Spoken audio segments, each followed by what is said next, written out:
जय श्री राधे कृष्णा।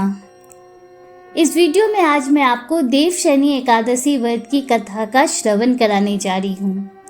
पूरी श्रद्धा से एकाग्रचित्त होकर प्रसन्नचित्त मन से आप इस कथा को सुनिए। प्रेम से बोलिए भगवान श्री हरि विष्णु की जय। ब्रह्म वैवर्त पुराण में देवशयनी एकादशी के विशेष महात्म्य का वर्णन किया गया है। इस व्रत से प्राणी की समस्त मनोकामनाएं पूर्ण होती हैं। आषाढ़ मास के शुक्ल पक्ष की एकादशी को देवशयनी एकादशी या फिर हरिशयनी एकादशी के नाम से जाना जाता है। इस एकादशी के बाद से ही चातुर्मास का प्रारंभ हो जाता है। मान्यता है कि इस चातुर्मास में भगवान श्री विष्णु क्षीर सागर में शयन करने के लिए चले जाते हैं और सृष्टि के संचालन का भार भगवान महादेव संभालते हैं। फिर 4 माह के बाद देव उठनी एकादशी के दिन भगवान विष्णु अपनी निद्रा से जागते हैं। आइए अब देवशयनी एकादशी व्रत की कथा का प्रारंभ करते हैं। एक समय धर्मराज युधिष्ठिर ने भगवान श्री कृष्ण से कहा, हे केशव, आषाढ़ शुक्ल एकादशी का क्या नाम है? इस व्रत के करने की विधि क्या है और किस देवता का पूजन किया जाता है? श्री कृष्ण कहने लगे, हे युधिष्ठिर, जिस कथा को ब्रह्मा जी ने नारद जी से कहा था वही मैं तुमसे कहता हूँ। एक समय नारद जी ने ब्रह्मा जी से यही प्रश्न किया था। तब ब्रह्मा जी ने उत्तर दिया कि हे नारद, तुमने कलयुगी जीवों के उद्धार के लिए बहुत ही उत्तम प्रश्न किया है। क्योंकि देवशयनी एकादशी का व्रत सब व्रतों में उत्तम है। इस व्रत से समस्त पाप नष्ट हो जाते हैं और जो मनुष्य इस व्रत को नहीं करते वे नरकगामी होते हैं। इस व्रत के करने से भगवान विष्णु प्रसन्न होते हैं। इस एकादशी का नाम पद्मा है। अब मैं तुमसे एक पौराणिक कथा कहता हूँ, तुम मन लगा कर सुनो। सूर्यवंश में माधांता नाम का एक चक्रवर्ती राजा हुआ है जो सत्यवादी और महान प्रतापी था। वह अपनी प्रजा का अपने पुत्र की भांति पालन किया करता था। उसकी सारी प्रजा धन्य धान से भरपूर और सुखी थी। उसके राज में कभी अकाल नहीं पड़ता था। एक समय उस राजा के राज में 3 वर्ष तक वर्षा नहीं हुई, जिसकी वजह से अकाल पड़ गया। प्रजा अन्न की कमी के कारण अत्यंत दुखी हो गई। अन्न के न होने से राज में यज्ञ आदि भी बंद हो गए। एक दिन प्रजा राजा के पास जाकर कहने लगी कि हे राजा, सारी प्रजा त्राही त्राही पुकार रही है, क्योंकि समस्त विश्व की सृष्टि का कारण वर्षा है। वर्षा के अभाव में अकाल पड़ गया है और अकाल से प्रजा मर रही है। इसलिए हे राजन, कोई ऐसा उपाय बताओ जिससे प्रजा का कष्ट दूर हो। राजा माधांता कहने लगे कि आप सब लोग सही कह रहे हैं। वर्षा से ही तो अन्न उत्पन्न होता है और आप लोग वर्षा न होने से अत्यंत दुखी हो गए हैं।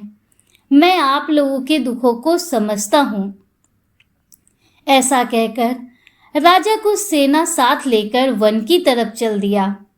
वह अनेक ऋषियों के आश्रम में भ्रमण करता हुआ अंत में ब्रह्मा जी के पुत्र अंगिरा ऋषि के आश्रम में पहुंचा। वहां राजा ने घोड़े से उतरकर अंगिरा ऋषि को प्रणाम किया। मुनि ने राजा को आशीर्वाद देकर कुशल क्षेम के पश्चात उनसे आश्रम में आने का कारण पूछा।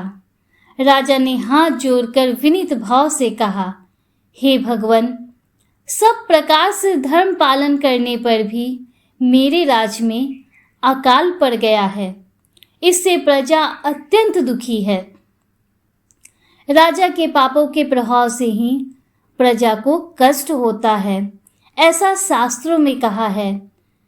परंतु जब मैं धर्मानुसार राज्य करता हूँ तो मेरे राज में अकाल कैसे पड़ गया, इसके कारण का पता मुझको अभी तक नहीं चल सका। अब मैं आपके पास इसी संदेह को निवृत्त कराने के लिए आया हूँ। कृपया करके मेरे इस संदेह को दूर कीजिए। साथ ही मेरी प्रजा के कष्ट को दूर करने का कोई उपाय बताइए। इतनी बात सुनकर ऋषि कहने लगे, हे राजन, यह सतयुग सब युगों में उत्तम है। इसमें धर्म की चारों चरण सम्मिलित हैं, अर्थात इस युग में धर्म की सबसे अधिक उन्नति है। लोग ब्रह्म की उपासना करते हैं और केवल ब्राह्मणों को ही वेद पढ़ने का अधिकार है। परंतु आपके राज्य में एक शूद्र तपस्या कर रहा है। इसी दोष के कारण आपके राज्य में वर्षा नहीं हो रही है। इसलिए यदि आप अपनी प्रजा का भला चाहते हैं तो उस शूद्र का वध कर दो।